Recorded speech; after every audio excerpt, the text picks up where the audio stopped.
Hello, everyone. Welcome to tonight's Provocations Public Lecture, co-hosted by the Royal Society of New South Wales Western Branch and Charles Sturt University. My name is Neena, and I'm the Deputy Vice-Chancellor Research at Charles Sturt University and your host for this evening. Before we begin this evening, I would like to respectfully acknowledge the traditional owners and custodians of the lands on which we live and work. I'm speaking to you from Brisbane, the Meanjin country, on the lands of the Yagara and the Turrbal peoples. Our speaker today, distinguished Professor Jing is joining us from the land of the Wiradjuri people. Charles Sturt University and its staff pay deep respect to elders past and present and acknowledging the enduring cultures, languages, leadership, and knowledge systems of the First Nations people. We recognize the continuous connection to country and the diversity of identities and cultures across our communities, regions, and nation. So a very warm welcome, and I acknowledge the lands from which all of you are joining today, and we are glad to have you with us wherever it is. It's cold or foggy or wintry. Good for you to join this evening Provocations lecture, and I'm sure you'll enjoy it. Just a bit of housekeeping. You will see that there is a Q&A tab in the Zoom chat. Please feel free to submit your questions at any time using that Q&A feature, and I will, at the end of the lecture, read your questions and get some answers from the guest speaker today. Just a bit of an intro on Provocations. It's a series of public lectures, panel discussions, blogs by prominent thinkers. It really actually energizes us to explore some of the major intellectual and social challenges as well, not only facing Australia, but the world, and aim to inspire some meaningful progress. So I would like to take this opportunity this evening to direct you also to the Provocations blog. So please do have a look whenever you have the time, and you will find a series of provocations challenging orthodox thinking and written by provocateurs. And I won't go into the names in detail, but have a look and you'll find this really enriching. This evening's lecture will further strengthen our range of provocations. Tonight, distinguished Professor Jing will address the topic, hidden causes of rising disability and death in the working population. We often focus on obvious health risks in the workplace, but what about the less visible factors that are silently driving disability and mortality rates higher? And Professor Sun is here to reveal some of her insights on those hidden culprits. By way of introduction, distinguished Professor Sun is an internationally recognized biostatistician whose research focuses on big medical data, chronic disease, and mental health. She leads innovative studies in lifestyle-based rehabilitation, cardiovascular and metabolic diseases, and mental health interventions. Very impressive track record of over 32.5 million in research funding and 320 plus publications, of course, impressive. Her work has significantly shaped global health research. She's also the president of the Board of Supervision at International Engineering and Technology Institute and an honorary professor at the University of Technology, Sydney. We are very proud to host Professor Sun's research here at Charles Sturt. So everyone here, get ready to learn about those hidden causes, and I give you Professor Jing Sun.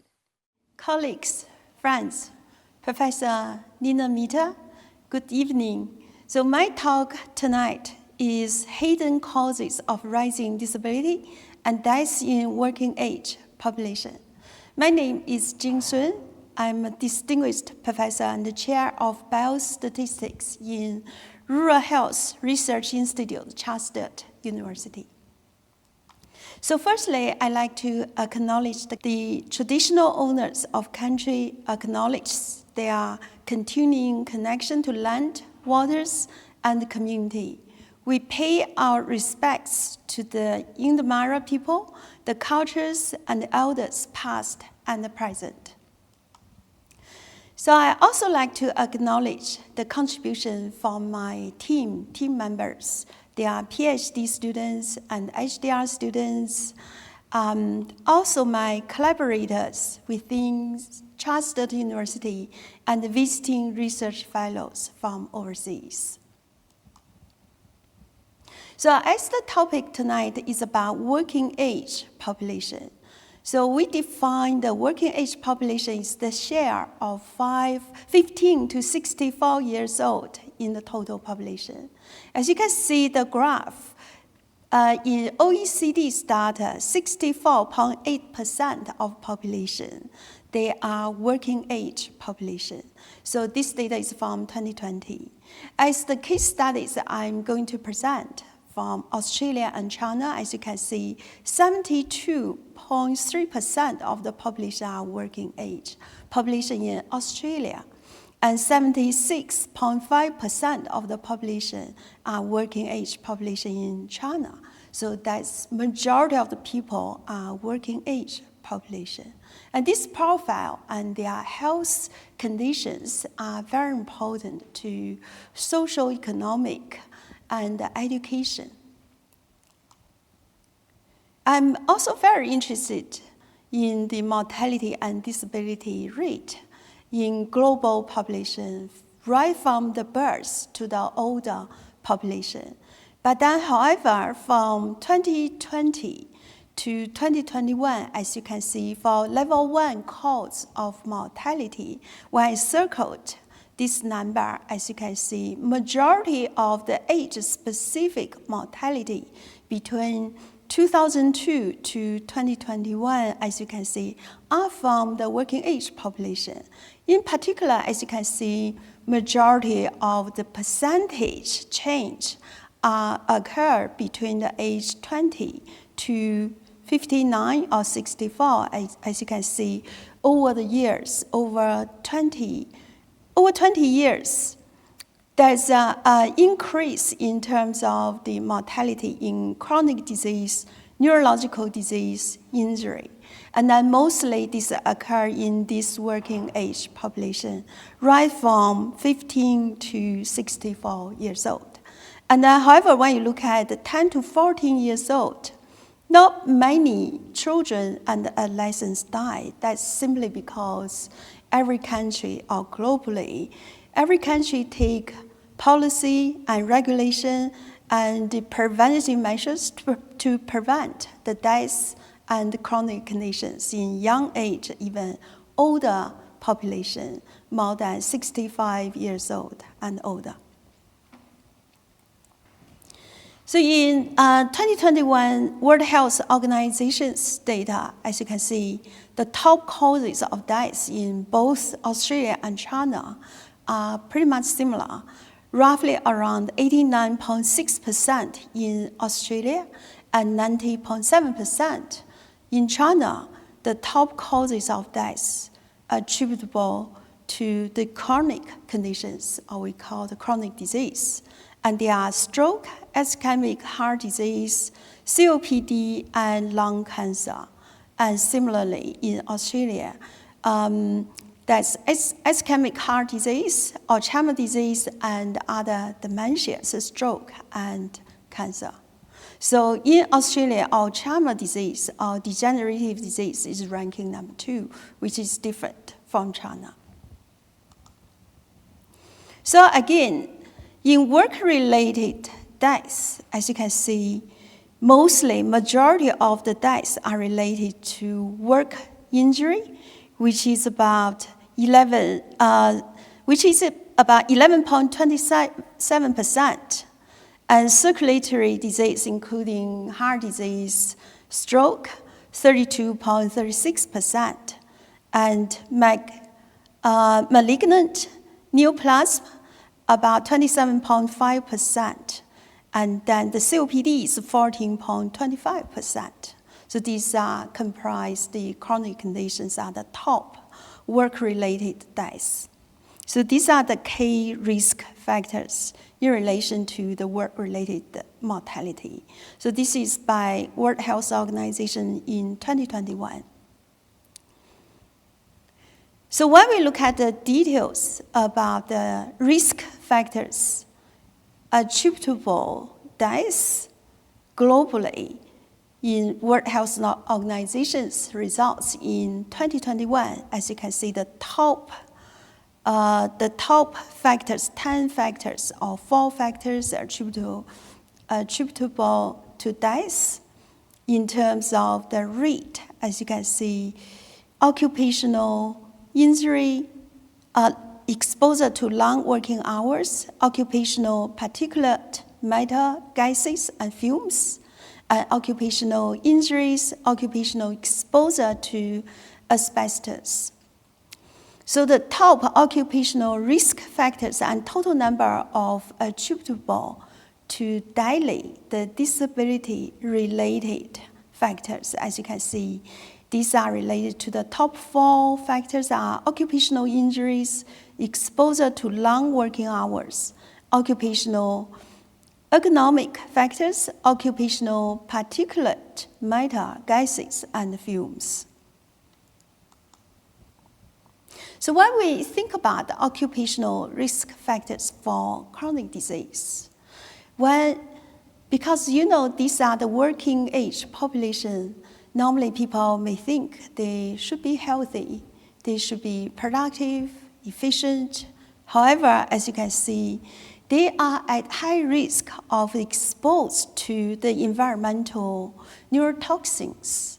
And these are related to metal overload, such as copper, arsenic, aluminum, zinc, iron, lead, cadmium, manganese, and nickel.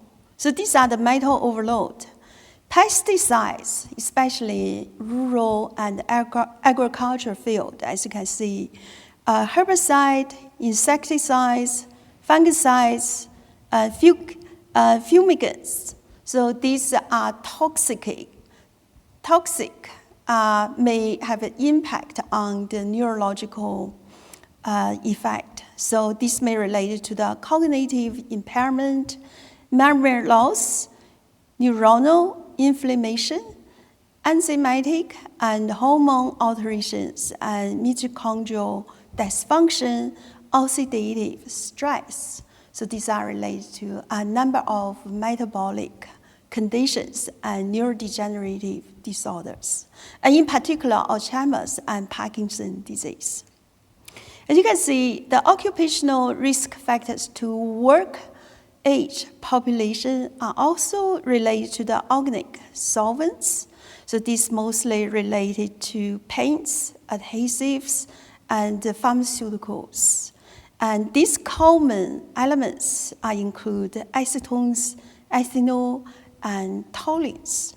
So while they may be beneficial, many organic solvents pose risks like toxic elements, flammability, and the environmental hazards affecting central nervous system. The false occupational risk factors for chronic disease, as you can see, air pollution and air pollutants. So this may be related to particulate matter, carbon monoxide, ozone, nitrogen dioxide, sulfur dioxide, contributing to ischaemic heart disease and stroke, COPD, and lung cancer. Dietary components are mostly related to high caloric intake, saturated fats, and refined sugars.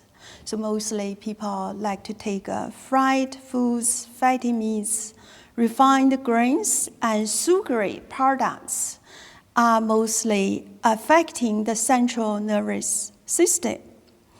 As you can see, in the healthy brain, as you can see, it's mostly related to the healthy nutrients. However, in Alzheimer's dementia disease, as you can see, they are clustered with heavy metal overload and other toxic elements. So this may be related to the rising mortality and disability worldwide. I just want to take an example of health effects of lead exposure. As you can see, the lead exposure, often without obvious symptoms, lead exposure can affect nearly every part of the human body. As you can see, no safe level of lead in the bloodstream has been determined. As you can see, this effect goes from the brain in children and adults. In children, the effect on their development, you can see it's on their behavior problems, and they may have a lower IQ, and they may have a hearing loss, learning disabilities.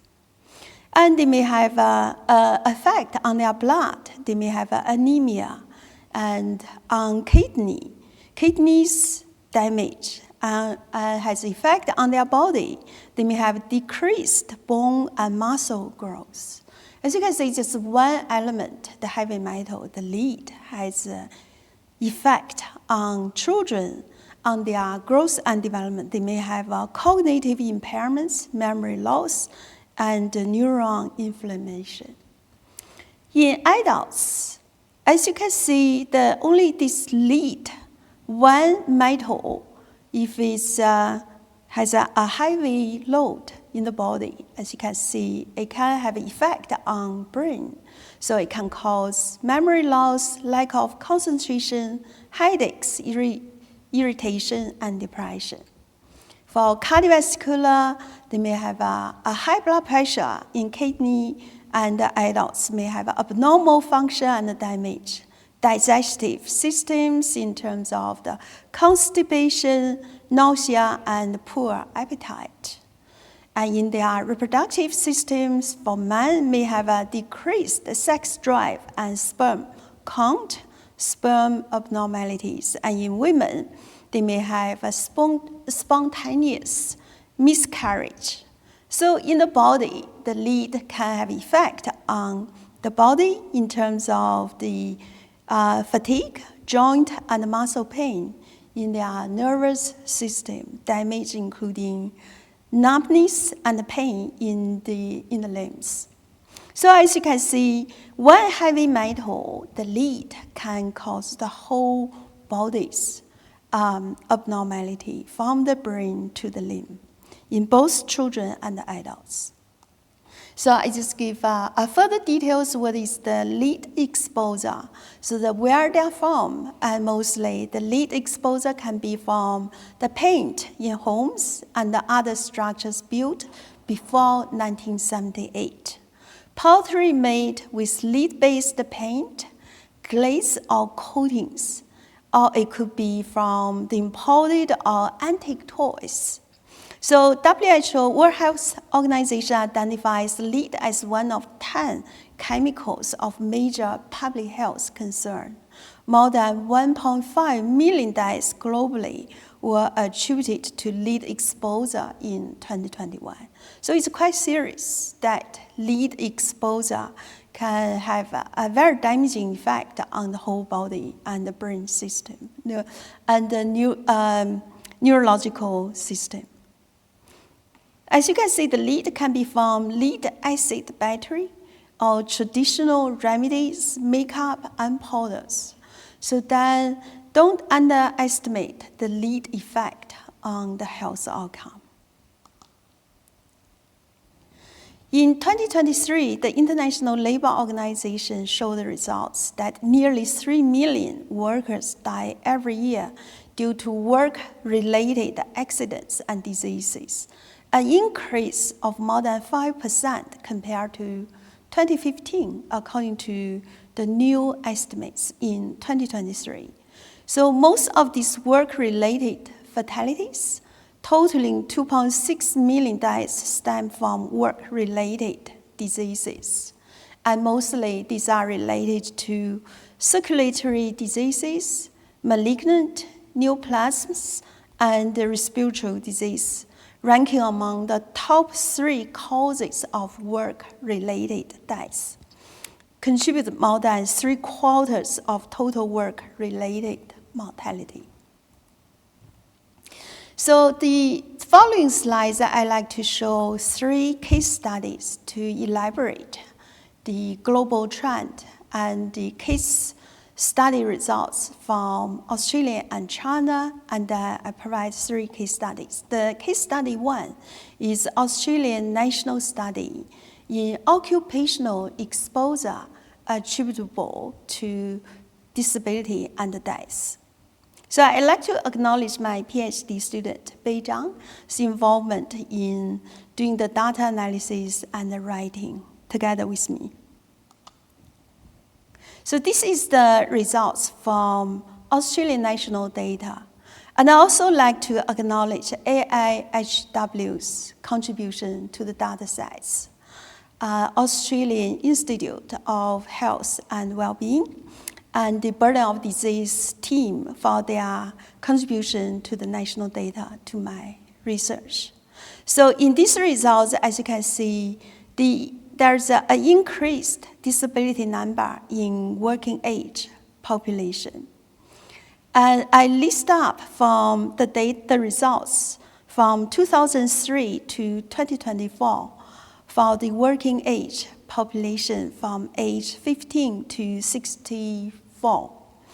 As you can see, mostly the disability number in Australia from 2003 to 2024, the increased disability number are around lung cancer. As you can see, lung cancer in 2003 and no change, and significantly increased from the number 73,000 to 90,000 to 2024. So it's significant increase in lung cancer and also COPD from 2003 to 2024. So this is related to the years lost due to the death. YLD is a years of lost due to disability. As you can see, is mostly related to the increased number from 2003 to 2024 related to hearing loss, back pain and problems, asthma, and COPD. In terms of the DALY, the disability, the years of lost, as you can see, from 2003 to 2024 are mostly around the lung cancer, hearing loss, back pains and problems, and COPD. So in the burden of disease in Australian working age population, mostly around lung cancer, hearing loss, back pain, asthma, COPD, and there's no change from 2003 to 2024. So I'm just wondering why. So over the years, over the 21 years, it's significant increase in these chronic conditions. In terms of the chronic condition, the disability, the hearing loss, and the back pain problem. So we further analyzed the data using the joint regression to look at the trend from 2003 to 2024 in total population in Australia, including the urban and rural population. As you can see, significant increase in terms of the number and the rate in cancer, hearing loss, asthma, asbestosis, back pain, falls, and injury. And in male, it's also similar. It is mostly the increased trend in terms of the disability rate. So mostly are around cancer, hearing loss, asthma, asbestosis, back pain, falls, injury, nasopharyngeal, and cancer. In female, and this mostly related to the increase of the disability, are related to lung cancer, hearing loss, asthma, asbestosis, back pain, falls, injury, COPD, ovary cancer. So occupational risk factor may significantly attribute or contribute to the disability and the death. As you can see, in the previous trend, the increasing trend in the burden of disease in Australian results, Australian both urban and rural population. As you can see, the occupational risk factors, and these are the contributors. As you can see, occupational asbestos from 2003 to 2018. So there's a significant increase, about 0.375% increase. And in other conditions, occupational exposure to asbestos, silicon, and other particulate matter, so contributing to asbestosis disease, as you can see, from 2003 to 2018 is 0.865%. So all of these factors, one occupational exposure in terms of the exposure to chemical, to asbestos, occupational exposure to benzene and formaldehyde. So these are contributing to the cancer, leukemia, and the cancer and the other leukemia conditions. So these are quite significant risk factors that we need to consider, and very important factors contributing to the deaths, to the years of loss due to the deaths, and years of loss due to disability, and the disability rate. As you can see, I'm marking the right color. These are significant increase from 2003 to 2024. The occupational exposure and these risk factors are not changed from 2003 to 2024. And they contribute to the chronic disease outcome quite significantly.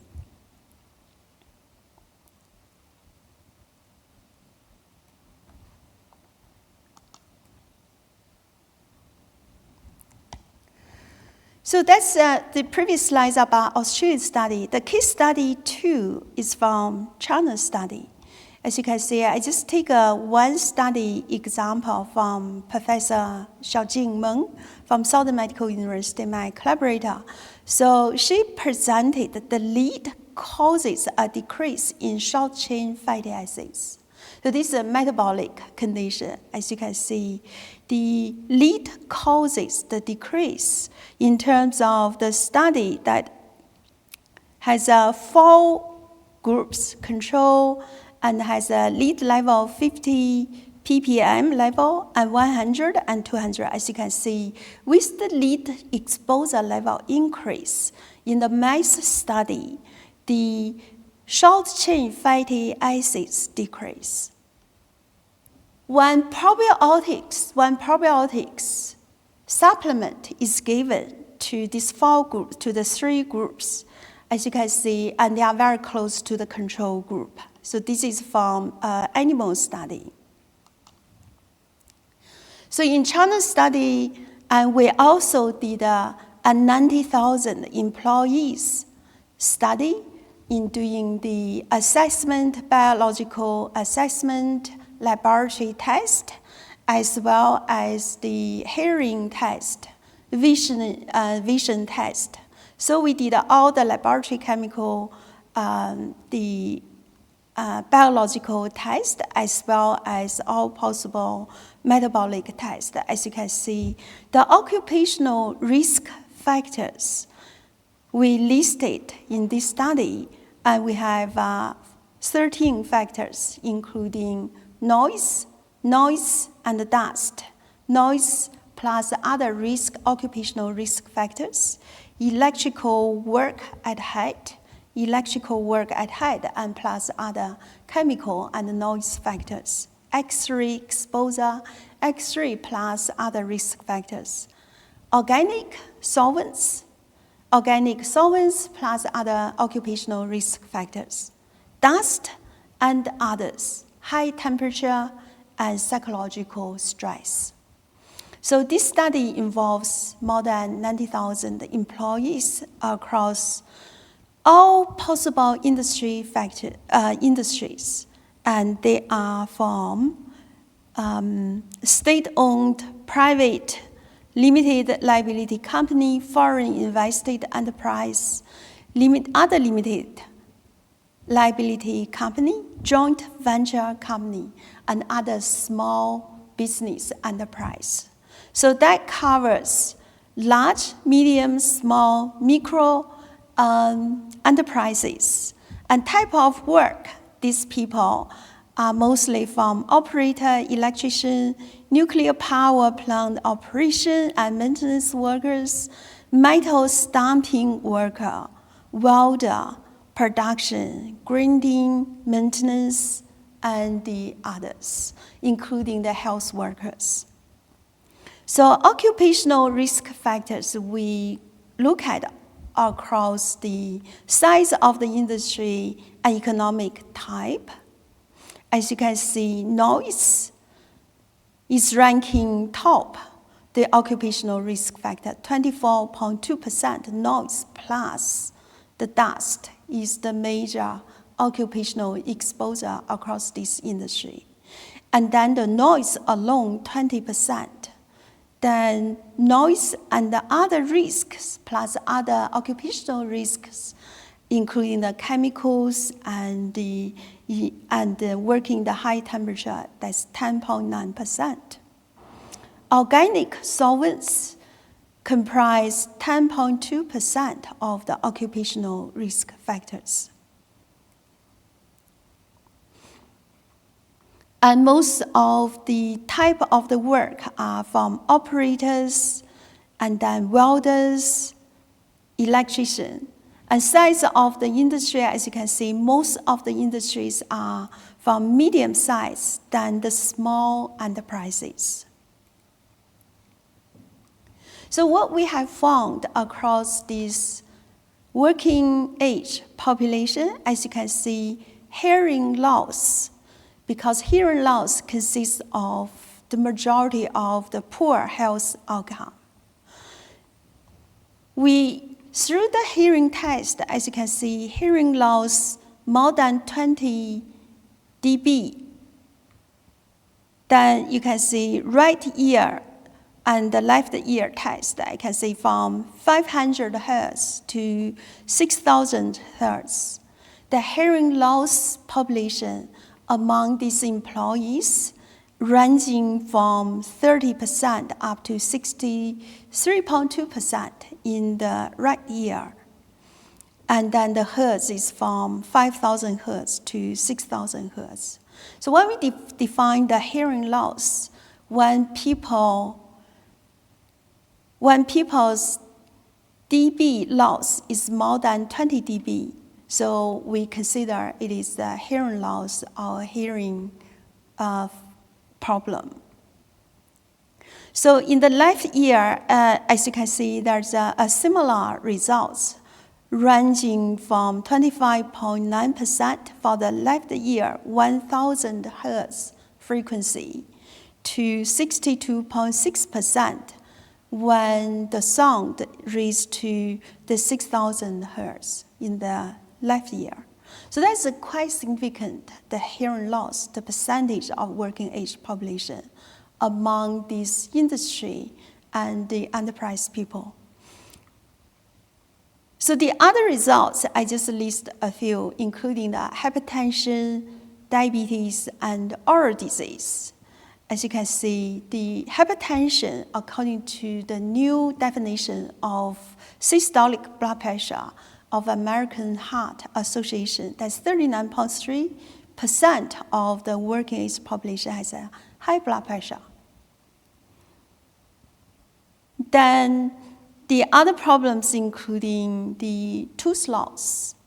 12.1% of the employees, they have a tooth loss. And then the 4.3%, they have deposits in tooth hard tissue, and so on. So that's quite big percentage of working age population. They have chronic conditions, hypertension, diabetes, and oral disease. So that's case study from China. The case study 3 I'd like to mention is we did the child functional difficulty in 34 countries among 278,398 children and adolescents aged 5 to 17. As you can see, these children and adolescents are from these countries. Mostly they are from ranging, each country contribute about data about 5,000 to 30,000. And the children's functional difficulties among these 34 countries, as you can see, including the hearing loss, the visual problem, the motor ability, wearing glasses, as you can see, ranging from 31.18% to some countries are quite small, 4.86% in Bangladesh, Serbia, 4.67%, and the Zambia.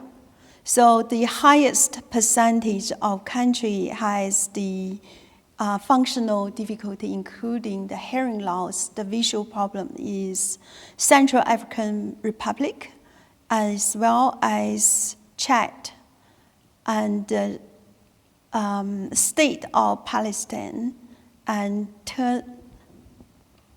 Tunisia. So that's quite high functional difficulty. So when we look at the details about the contribution of occupational exposure, so then you can see around this age group, 5 to 17, we compared children who work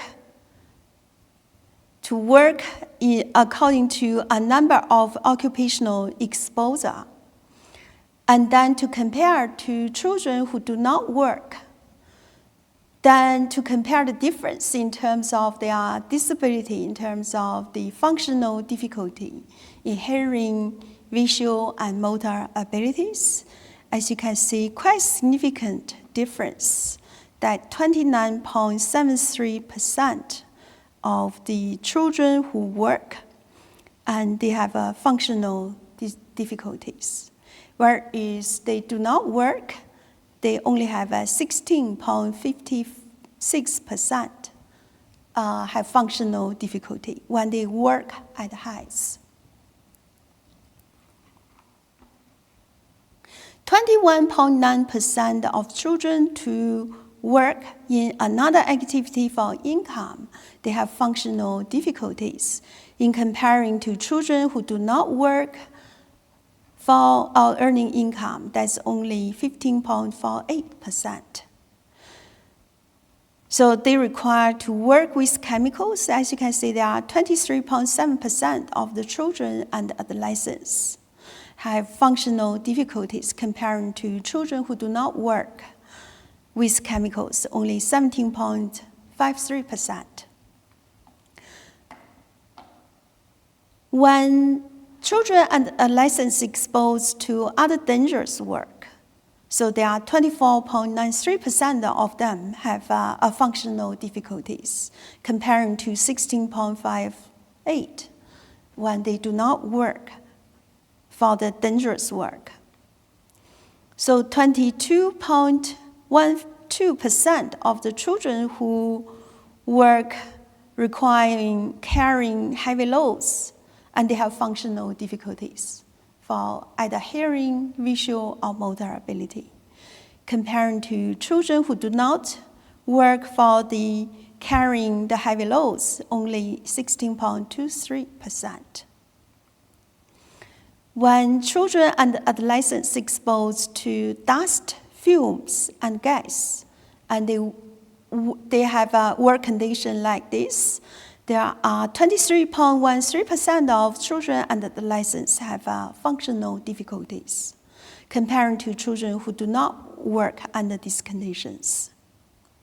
23.13% of children who exposed to extreme temperature and humidity, then they have functional difficulty comparing to children who do not work under this condition. They are only 15.85%.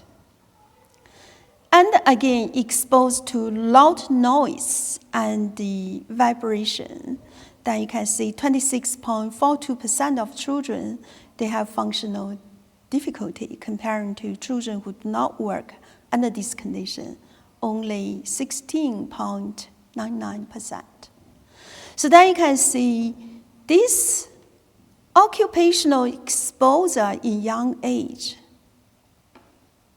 puts children at risk in developmental problems and functional difficulties, and they may have a long-term effect in terms of their growth and development and the health outcome.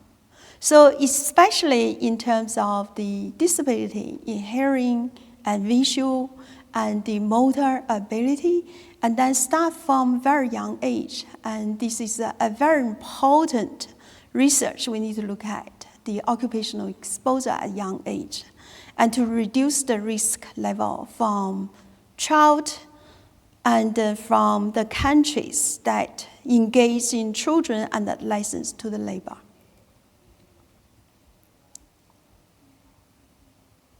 So when we look at the occupational risk factors using machine learning prediction model, so we look at the China results in particular to look at the hearing test. As you can see, using the 500 hertz frequency up to 6,000 hertz frequency.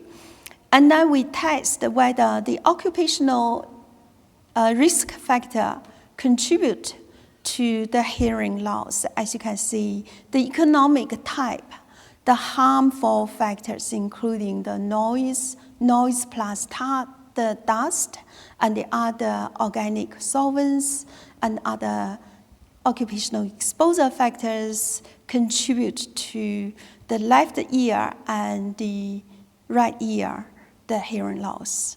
And then when we start from 500 hertz to 6,000 hertz frequency, and you can see their hearing loss is quite significant from these occupational risk factors. So it is economic type, mostly the harmful factor and size of the industry. And these factors also contribute significantly to hypertension, diabetes, the uric acid level, and the oral disease. So it's a systemic disease conditions right from the whole body, from ear, from metabolic process, and the circulatory, the heart disease, and the diabetes, and including the oral.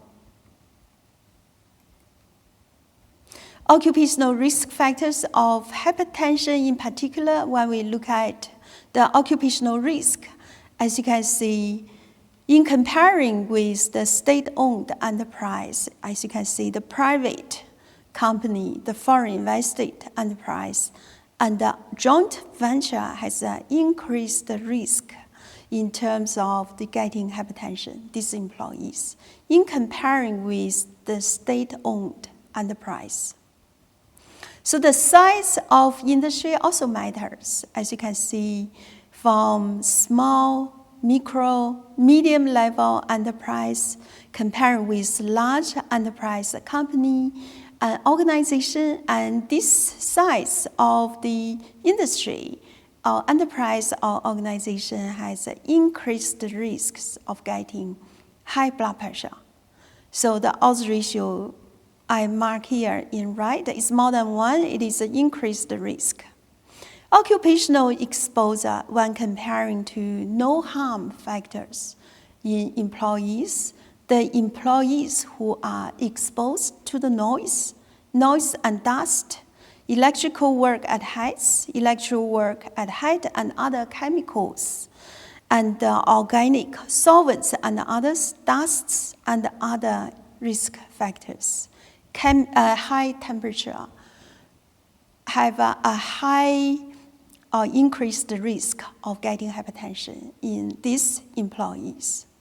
So it's quite significant, as you can see, the type of industry and the size of the organization and what they exposed to can put these employees at high risk of getting hypertension, getting oral disease, or getting the hearing loss, and including other kidney function. I haven't put into the results in today's talk, but it is a systemic, the chronic conditions and the health, the adverse health outcome arising from these occupational risk factors. So what's the way forward?